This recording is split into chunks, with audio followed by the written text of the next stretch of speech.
ঢাকা শ্যামবাজারে আকাশ বাণিজ্যালয়। দর্শক, আজকে আমরা জানবো যে আজকের পাইকারি বাজার ঢাকা শ্যামবাজারে কিভাবে দেশি পেঁয়াজগুলো দর্শক আজকের বাজারে বিক্রি হয়। দর্শক, যে যেখান থেকে আজকে আমাদের এই ভিডিওটি দর্শক এই মুহূর্তে দেখতেছেন, সকলে লাইক কমেন্ট করে পুরো ভিডিওটি দর্শক দেখুন। তো দর্শক, চলুন শুরু করা যাক আজকের পুরো ভিডিওটি। আজকের বাজারে কিন্তু দর্শক দাম মোটামুটি কম আছে। তো এলসি পেঁয়াজ আমদানির কারণেই কিন্তু দাম হঠাৎ করে কম। তো দর্শক, চলুন শুরু করা যাক আজকের পুরো ভিডিওটি। আসসালামু আলাইকুম। ওয়ালাইকুম আসসালাম। আঙ্কেল কেমন আছেন? আছি ইনশাআল্লাহ, ভালো আছি। ভালো আছেন? আচ্ছা, তো আঙ্কেলের নাম কি আঙ্কেল? আমার নাম আব্দুর রহিম। আব্দুর রহিম। আচ্ছা, আপনাদের আড়তের নাম কি? মিতালি আড়ত। মিতালি আড়ত। আচ্ছা, ঢাকা শ্যামবাজারে। আচ্ছা, তো আজকের বাজারে পেঁয়াজের দাম কেমন চলতেছে আঙ্কেল? আজকে বাজারে আমরা দেশিটা 90 থেকে 100 টাকা পর্যন্ত বিক্রি করছি। 90 থেকে 100 টাকা হইছে দেশিটা। জি জি। দাম আমরা দেখলাম গত সপ্তাহে 100 প্লাস, 105 টাকা 60 টাকা ছিল গত সপ্তাহে, কিন্তু আজকের বাজারে আবার দাম কিছুটা কম। কারণটা কি? কারণ ইন্ডিয়ান পেঁয়াজটা এখন আমার আমদানি হচ্ছে। তো এই আমদানি হওয়াতে ইন্ডিয়ান পেঁয়াজের দাম রেটটা একটু কম। ওই এই আমদানি হওয়ার কারণেই দামটা একটু কমতেছে। আচ্ছা আচ্ছা। দেশি মাল এখন যে মার্কেটে যে মালগুলো আছে, প্রত্যেকটা মালে পার কেজিতে 10 টাকা 12 টাকা লস হচ্ছে প্রতি কেজিতে। এটা কি লসটা কি মূলত ব্যাপারী ভাইদের? এটা ব্যাপারী ভাইদের লস আছে। এলসি পেঁয়াজটা আমদানির কারণেই দামটা কমছে। আচ্ছা, তো এখন আমদানি কেমন আছে মোটামুটি? এলসি ভালো আমদানি হইতেছে।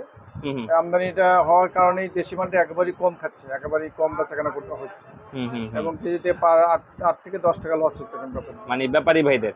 আচ্ছা, আর দেশি পেঁয়াজের দাম কেমন আজকে? দেশি পেঁয়াজের দাম আজকে মোকামে বেশি, কিন্তু আমাদের এখানে আমরা যে আড়তে বিক্রি করছি আড়তে দাম কম। আপনি দেশি পেঁয়াজটা যে গ্রাম থেকে আসে, হাট থেকে আসে, ওইখানে আজকে 3900-4000 টাকা বাজার। আজকের বাজারে 3900 3800 নিচে, 3800 তে 4000 পর্যন্ত বাজার। সেই তুলনায় এখানে আরো দাম কম, আমরা আরো দাম কম বেচতেছি, কারণ কাস্টমার কম, কাস্টমার আমরা পাচ্ছি না, খুব কম বেচাকেনা হচ্ছে। মানে ক্রেতারা নিতেছে না দেখেই দামটা একটু কমছে। আচ্ছা, তো হাটের বাজারে যে দাম বেশি আর এখানে কম পায়, এরপরও কি ব্যাপারী ভাইরা কিনে মাল? না, কম কানে আমরা ওইভাবে যাদের বলি যে ভাই আপনাদের মনে যদি চাই, তারা আবার অনেক সময় আশায় কিনে যে বাজার আবার বেড়ে যেতে পারে। কাঁচামাল তো দেখা যায় যে 19-20 হয়। হ্যাঁ, এলসি পেঁয়াজ আবার কালকে না আসলে আবার দাম বাড়বে। হ্যাঁ, 100%। এলসি মাল যদি সত্যিকারই এলসি মালটা না এভাবে না ঢুকতো, তাহলে আমাদের দেশি মাল আরো অনেক বেশি দামে খাওয়া লাগতো। 120-30 এরকমের হয়ে যেত, আরো বেশি হতে পারে এমন। কারণ দেশি পেঁয়াজ তো অনেক শর্ট, আপনাদের এখন তো ওইরকম পরিমাণ নাই।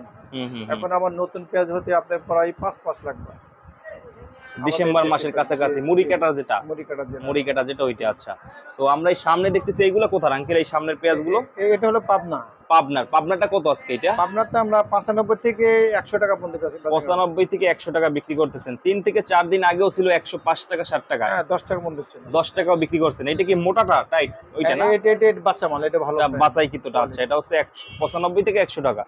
আর এই সামনেরটা একই না?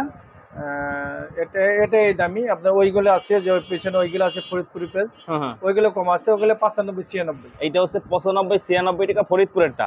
আচ্ছা, আর চায়না আদা আছে না? এটা চায়না আদা, এটা কত করে আজকে? চায়না আদা আমরা এরকম দামে, এটা একটু নরমাল আদা 220 টাকা বিক্রি করছি আমরা। 220 টাকা করে বিক্রি করতেছেন। আচ্ছা, এখানে ওই কর্নারের গুলো কোথার পেঁয়াজ? ওই যে এটা ফরিদপুরের পেঁয়াজ, এগুলো 95-96 টাকা। এটাও 95-96 টাকা না ফরিদপুরেরটা? আচ্ছা, এটাও ফরিদপুরেরটা 95-96 টাকা আজকের বাজারে। আমরা মোকামে দাম বেশি, আজকেও মোকামে দাম বেশি। আজকেও দাম বেশি, মোকামে আজকে বেশি, কালকে তো আর দাম বাড়বে না আপনাদের আরো, যদি এলসি পেঁয়াজের আমদানি না কমে। দেখা যায় যে আমরা তো একটা সাইড না, শুধু আমরা ঢাকা আড়ত না, বিভিন্ন সাইড আড়ত আছে। তো দেখা যায় ওনারা বেচাকেনা করতে পারে, ওই তুলনায় আমরা ঢাকায় কিন্তু আজকে পেঁয়াজ কিনাই নি। এখানে যে দাম ওইখানে দামের সাথে কোনো মিল নেই। তো সে তুলনায় কিন্তু অন্যান্য মোকামে নিয়ে গেছে, এবং হাট বাজারে এখন পেঁয়াজের আমদানি অনেক কম হচ্ছে। এখানে এখন বেশিরভাগ চাষি এবং যারা কিছু খুচরা স্টক রাখে গ্রাম সাইডে, তো ওরা দেখা যায় যে অনেক সময় দেখেন বাজারটা বাড়তি ছিল, তখন ওরা মালটা নিয়ে আসে হাটে, আর যখন দেখা যায় বাজার কমে গেছে তখন ওরা মাল আয় না। এমন আছে হাটে এনেও মাল ফেরত নিয়ে যায়। আচ্ছা, মন মতন বাজার না হলে। ওই যে কৃষক ভাইরা। আচ্ছা, তো এলসি পেঁয়াজ কি আঙ্কেল আপনার কি মনে হয় কি আসবে রেগুলার? এখন যে ধারা দেখতেছি, যে ধারা মোতাবেক আইলে পেঁয়াজের দাম আরো একটু কমবে, আর একটু কমতে পারে, মানে বেশি দিন না, হঠাৎ করে আবার বন্ধ করে দেয়। তো সেই ক্ষেত্রে ওই যে বাজার আবার যেটা হয় আর কি, ইন্ডিয়ান পেঁয়াজটা এমনকি আজকে যদি বলে বন্ধ, কালকে দেখা যায় মিনিমাম 10 থেকে 20 টাকা ডিফারেন্স আছে দেশি পেঁয়াজ, কারণ দেশি পেঁয়াজ তো পর্যাপ্ত পরিমাণ নাই এখন। এই কারণে মূলত আরো সময় অনেক আছে, 5 মাসের যে আপনাদের পরিমাণ দরকার সেই তুলনায় অনেক কম আছে পেঁয়াজ। মানে যে পরিমাণ আমাদের বাংলাদেশে উৎপাদন হওয়ার কথা ওই পরিমাণ উৎপাদন ঠিক আছে, কিন্তু এবার তো সারা বছর দেশিতেই চলছে। এবছর এলসি তো কেবল আশা দিচ্ছে, পর্যাপ্ত পরিমাণ আমাদের দেশি পাল এবার কিন্তু রপ্তানি হয় নাকি আমদানি হয়েছে, উৎপাদন হয়েছে। কিন্তু এই যে আজকে কত মাস শুধু দেশি পালের উপরে তো নির্ভর, এলসি তো আসে না, একদম ফাঁকা ছিল পুরা। এখন তো অল্প কিছু 10-15 গাড়ি আসতেছে, এই কারণে এলসি অনেক এলসি ঢুকতেছে, এলসি আজ কয়েকদিনে অনেক এলসি ঢুকতেছে, কিন্তু সেই তার জন্যই দেশি পেঁয়াজেরটা দামটা কম। আচ্ছা, এলসির কোয়ালিটি কেমন আঙ্কেল? ভালো, এখন তো যে বলে ভালো কোয়ালিটি ভালো না?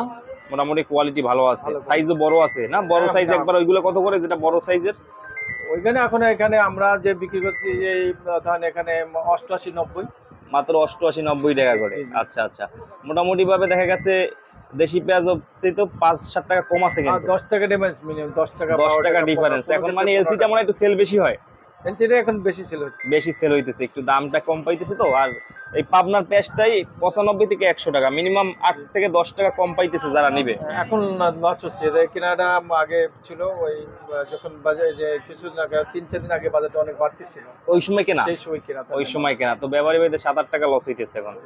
আচ্ছা আচ্ছা, তো ব্যাপারী ভাইরা আপনাদের এখানে একটু দাম কম পায়, কিন্তু অন্য মার্কেটে দাম পায় ভালো হয়। বিশেষ করে আমাদের শ্যামবাজারে সবসময় একটু দাম কম থাকে। এর কারণটা কি মূলত?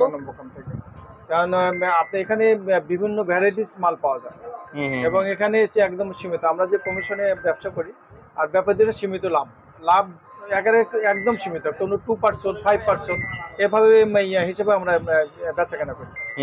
হ্যাঁ, কিন্তু যখন লস হয়, লসটা অনেক বেড়ে যায় ব্যাপারীদের। লাভ হইলে অল্প হয়, লস হইলে অনেক বড় ধরনের লস। লস হলে এটা 10 টিপে এটা করা যায় না, পূরণ করা যায় না। বুঝতে পারছি খবর। আচ্ছা, তো আঙ্কেলের সাথে কথা বলে খুব ভালো লাগলো আঙ্কেল, তো ভালো থাকবেন, আসসালামু আলাইকুম। ইনশাআল্লাহ দোয়া করেন আমাদের জন্য, এবং আমাদের ব্যাপারী নিয়ে চলি যাতে বাজারটা সমন্বয় থাকে, সেই পরিস্থিতি হলে আমাদের জন্য খুব সুবিধা হয়। আচ্ছা আচ্ছা আচ্ছা, তো আপনার এবছর কৃষক ভাইদের কি অবস্থা? যারা চাষ করছে তারা কি মোটামুটি টাকা পাইছে? এবার হ্যাঁ, আমাদের দেশি যারা আছে তারা আসলে সন্তুষ্ট যে অবস্থানে আছে বর্তমান, এরা 100% কৃষকেরা সন্তুষ্ট, মানে মোটামুটি ভাবে লস নাই তাদের। না এবারে লাভবান আছে, বছর লাভবান আছে। শুধু লস হইতেছে, আপনাদেরও কিছু লস হয় না? আমাদের লস এমনই যে আমাদের ঘরে একটা পার ডে একটা খরচ আছে। তো আমরা ধরেন আমি মিনিমাম 400 থেকে 500 বস্তা মাল আমি পার ডে বিক্রি করলে আমার খরচটা আমার যে ঘর ভাড়া, স্টাফ খরচ বা দেখে থাকে আমাদের ঘরে। কিন্তু এখন আমরা ভালো লসে আছি, কারণ দেখা যায় কোনোদিন 100 বস্তা, কোনোদিন 50 বস্তা এরকম বেচাকেনা হইতেছে। বুঝতে পারছি। আমরা অনেক খারাপ অবস্থায় আছি। বুঝতে পারছি, সেলের পরিমাণ কম তো এই কারণে। আচ্ছা আঙ্কেল, অনেক সময় বাজার বেড়ে গেলে দেখে সরকার আমাদের, বিশেষ করে শ্যামবাজারে আমি দেখছি অনেক সময় সরকার আমাদের শ্যামবাজারের উপর চাপাচাপি করে, হয়তো ওনারা ভাবে যে আমরা এই দর ওঠানামা করি, আসলে সেটা না। এটা যখন মোকামের সাথে সামঞ্জস্য করে আমরা বেচাকেনা করি। এখানে যে আহামরি 10 টাকা, 20 টাকা, 50 টাকা পার্সেন্টেজ অনেক বেশি লাভ করে তা না। যখন দাম বেড়ে যায় ওইভাবেই বাড়ে। আপনাদের দাম কম থাকলেও যে লাভ, বেশি থাকলে একই? আমাদের কোনো নেই, আমাদের একই ধরনের লাভ, একই লাভ না? আচ্ছা আচ্ছা আচ্ছা, আপনার পর্যাপ্ত বাজারে বেচাকেনা হলে, একটা সমন্বয় বাজার থাকলে আমাদের জন্য সুবিধা। আমরা এটা হয়তো একটা মন মতো বেচাকেনা করতে পারি। আমাদের এখন তো আসলে খুব কষ্ট ব্যবসা করা, খুবই কষ্ট। ব্যবসা করতে অনেক পুঁজি লাগে, যারা ছোটখাটো ব্যবসায়ী এদের খুবই কষ্ট হচ্ছে। আর আমরা এই যে এখন প্রতি মাসে লস হয়ে গেছে, প্রতি মাসে লস হইতেছে না অনেকটা? মানে আপনাদের সেল কম হইলে আপনাদের লস? আমি সেল হলেও আমার যে খরচ, সেল না হলেও আমার সেই খরচ, একই খরচ। আচ্ছা, প্রতিদিন তো দোকান ভাড়া অনেক, তারপরে স্টাফ আছে প্রায় 10-15 জন। আমার এখানে 5 জন স্টাফ আছে, আমার লেবার আছে অনেক। হ্যাঁ, কারণ আমার মানে মিনিমাম ভালো একটা অ্যামাউন্ট, তাতে প্রতি মাসে 1 থেকে 1.5 থেকে 2 লাখ টাকা প্রতি মাসে মাইনাসে আছে। ও এখন বর্তমানে প্রতি মাসে মানে লাভের চেয়ে লসের উপরেই আছেন এখন বর্তমান, তাই না? আচ্ছা, তো আঙ্কেলের সাথে কথা বলে খুব ভালো লাগলো আঙ্কেল। আপনাদের আরতের নাম হচ্ছে আলী আরত না? না, মিতালি আরত। ও সরি, মিতালি আরত। মিতালি আরত, ঢাকা শ্যামবাজার। দর্শক দেখতে পাচ্ছেন। তো আপনারা চাইলে কিন্তু নিচে নাম্বার দেওয়া আছে, এই যে রহিম আঙ্কেলের, এই নাম্বারটা কল দিলে কিন্তু আঙ্কেলকে পেয়ে যাবেন। তো আঙ্কেল ভালো থাকবেন, সুস্থ থাকবেন। আসসালামু আলাইকুম। ওয়ালাইকুম আসসালাম।